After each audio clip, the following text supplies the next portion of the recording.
Time now for Money Matters, where we talk about some of the biggest stories impacting your wallet this week. I'm Jonathan Martin, and first up, state income tax cuts are on the way, faster and larger than originally planned. Governor Brian Kemp announced he wants to speed up the state's planned income tax cuts and then cut the tax rate even further. 11 Alive's Tracy A. McPeer has the details. That's right, and according to the governor's office, this proposal would keep more than $1 billion in the pockets of Georgia taxpayers. The cost of living keeps going up, from gas to groceries to everything else, rent. But on Monday, Lieutenant Governor Burt Jones joined Governor Brian Kemp and state Republican lawmakers to announce an acceleration of the state income tax cut. The state previously passed legislation to slowly drop the income tax rate, first reducing it to 5.49% in January and eventually cutting it to 4.9% by 2029. But Governor Kemp proposed speeding up that process, cutting the tax to 5.39% starting next year. Jones says there's plenty in the state's general fund and rainy day fund to cover the cost of the tax cut acceleration. We're going to be able to replenish any dollars that might be lost because of things like every year, I think that we've cut budgets of every agency. We've built up a surplus. We've built up a rainy day fund. Jones says while any opposition may want to spend the money on more government programs like Medicaid, by leaving the money in the pockets of those who earned it in the first place, he says they can spend it the way they choose to. Those tax dollars, it's their money earned, you know, and any way that they can help them as individuals handle their own priorities, whether it's health care, whether it's, rent or mortgage or anything else, you know, we want people to be independently responsible. This proposal will be included in Governor Kemp's annual budget as a line item. Both Republican-led House and Senate are supporting it, so it's expected to easily pass during the regular session that starts in January. Jones says it's the right thing to do. If we're not doing something at the state level to try to minimize people's costs, then we're not doing our responsibility. For more information, just go to our website at 11alive.com. At the state capitol, I'm Tracy A. McPeer, 11 Alive News. Thousands of power customers are getting money back. Jackson Electric is refunding $15 million. About 235,000 current and former members will be getting this money. The refunds are revenue left over at the end of the year after expenses are paid that are returned to members of not-for-profit cooperatives. Now, after this month's refund, Jackson EMC will have refunded $204 million since the cooperative was founded in 1938. New data is shedding more light on the U.S. housing market. Home prices continue to skyrocket in September, in fact, hitting a new record. It marks the 8th consecutive month of increase. Prices rose 0.7% in September from the month before. So right now, there are more than 45,000 homes for sale here in Georgia. That's according to Redfin. And the median price in Georgia is nearly $390,000, and the average price per square foot is $173. So the managing director at S&P Dow Jones Indices says, quote, although this year's increase in mortgage rates has surely suppressed the quantity of homes sold, the relative shortage of inventory for sale has been a solid support for prices. He says unless broader events lead to general economic weakness, the breadth and strength of prices are expected to continue.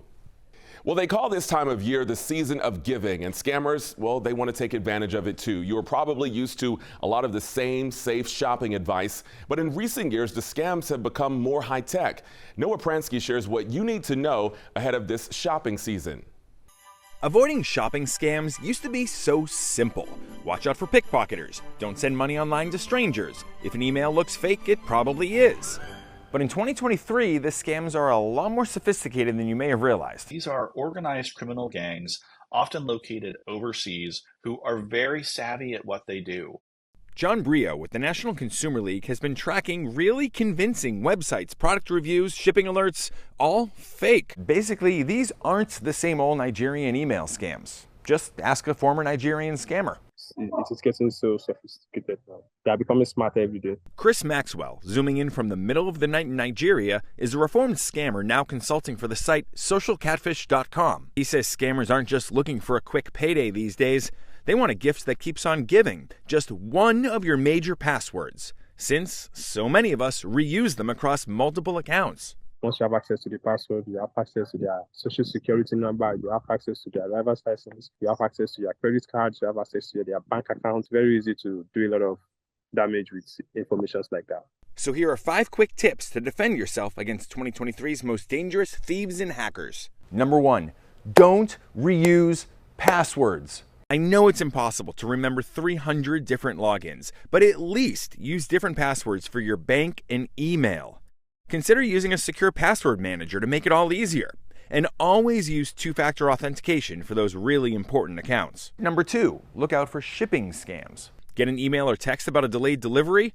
Don't click, don't respond, don't call the number. To avoid a trap, get your updates from the retailer or the shipper's sites. Tip number 3, you may think I'm nuts here, but update your software. About 4 in 10 Americans hammer that remind me later button when prompted to patch up vulnerabilities, and it's music to hackers' ears.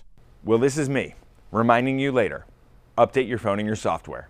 Tip number 4, pay with a credit card. They have much better protections than most of the new digital payments scammers prefer. Bitcoin, gift card, Cash App, PayPal, Venmo, Zelle. If they ask you to pay a risky way, run away. You pay the safest way. That's with a credit card for most people. And tip number 5, beware of really convincing online websites you've never heard of. Even Black Friday deals have their limits. Listen to your gut. If it looks too good to be true, it probably is. With any luck, your vigilance will ensure some happy holidays. At least until those credit card bills roll in come January. Americans spent billions of dollars during Black Friday and Cyber Monday, and a record amount was fueled by buy now, pay later purchases. So the option to spread payments over interest-free or low-interest installments has appealed to more economy-conscious consumers. But that also has some pitfalls, too. Reporter Karen Kafa explains. While Americans' Black Friday and Cyber Monday spending hit record levels online, Adobe Analytics found consumers made a record amount of buy now, pay later installment purchases. You spread out your payments over time, and retailers partner with different services to do that. And that's something that's compelling these days for shoppers because credit card interest rates are super high. Adobe Analytics said buy now, pay later purchases soared 43% over 1 year ago. Lisa Gill of Consumer Reports says it's important to know the terms of each third-party servicer, including late fees. Read that little fine print about what you're getting into and make sure that there's no interest fee, there's no loan fee, and that understand what those late fees are all about. Research from the Federal Reserve Bank of New York found buy now, pay later plans disproportionately used by financially fragile consumers, including those with low credit scores or unmet credit needs. Gill says it's key to stay on top of what's owed, since delinquencies can end up in collections and on a credit report. It's very easy once you start doing buy now, pay later on one purchase to do it on another, and then on another, and then on another. And we found that the more loans that people had taken out, the more likely they were going to have problems making payments or making payments on time. And for larger purchases like computers or televisions, using a credit card may give greater protection in the event of a damaged or lost item or an item that needs to be returned. In Washington, I'm Karen Kafa. With the holiday season here, it would be nice to have a little extra cash on hand, right? Well, one claim getting some attention online says Georgians could soon receive extra funds coming courtesy of the federal government. But is that true? Our Liza Lucas verifies.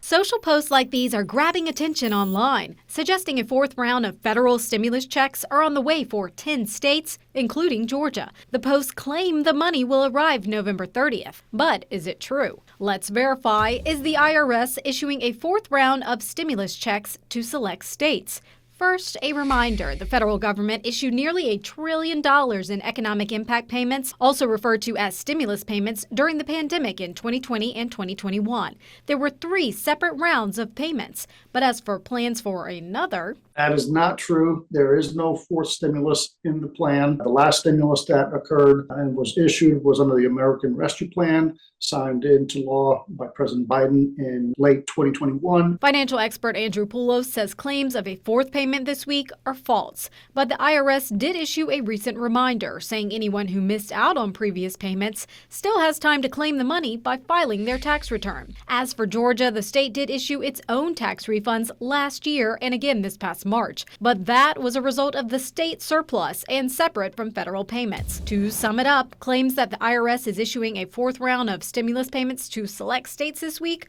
are false. But experts say the posts are a timely reminder to watch out. Tax season and the holiday season are two of the peak times where scams, identity theft, financial crimes happen. Pulo says the IRS does not send out emails, make robocalls, or send text messages, all of which are red flags when it comes to scams. And if you see or hear something you want us to verify, send us an email, or you can also text the word verify to 404-885-7600. On top of the holiday season, a lot of people are adding student loan payments back into their budget. A new study shows that Georgia has the second highest student debt per borrower. Higher education research group Degree Choices analyzed data from the Office of Federal Student Aid to determine which states had the highest average student debt per borrower. And it found Georgia has an average debt per borrower of $41,000. Georgia's total student debt is $70 billion. That's spread across more than 500,000 people. After the Supreme Court blocked President Joe Biden's policy to forgive some student loans, his administration has been working on another plan. So the Plan B is likely to be more narrow, with less than 10% of federal student loan borrowers qualifying. That's unlike the original plan, which covered more than 90%. Experts say this process is likely to take a bit longer, and if the administration is successful this time, borrowers could see the debt canceled around the time of the 2024 presidential election. Gas prices across the country are defying the odds, and they are still dropping. And it's welcome news as we head into the winter holidays. But there are also growing concerns that the tide could turn. Reporter Mike Valero looks into how long the low prices at the pump could stick around. A gift at the gas pump just in time for the holidays. Gas prices are still dropping and leaving more jingle in consumers' pockets. It's the longest decline that we've seen since the summer of 2022. Despite a series of threats that suggested the opposite could happen, gas prices have now fallen every day since their peak on September 18th. According to AAA, that's a streak of more than 61 consecutive days. That significant drop comes despite Russia's ongoing war on Ukraine and the Israel-Hamas conflict. That's the good news for the next few months. The bad news is that if Middle East tensions remain high into the first quarter of 2024, then you'll see gasoline prices move up independently of crude. According to AAA, the average price for a gallon of regular gas stood at $3.25 on Wednesday. That's down 25 cents from a month ago. Right now, 15 states are averaging $3 or less for a gallon of gas, according to AAA, and there are now more than 20,000 gas stations selling gas at $2.75 a gallon or less. That's according to Gas Buddy, which says you can expect those low prices for the next several months. I do expect that between now and, say, Valentine's Day of next year, gas prices should be in the low $3 range nationally, with many states falling below that $3 a gallon mark. Meanwhile, OPEC and its allies have a critical meeting scheduled this week, and experts say the outcome of that gathering could impact prices at your local gas station. That OPEC meeting could hold the key to future gas prices. For Consumer Watch, I'm Mike Valerio.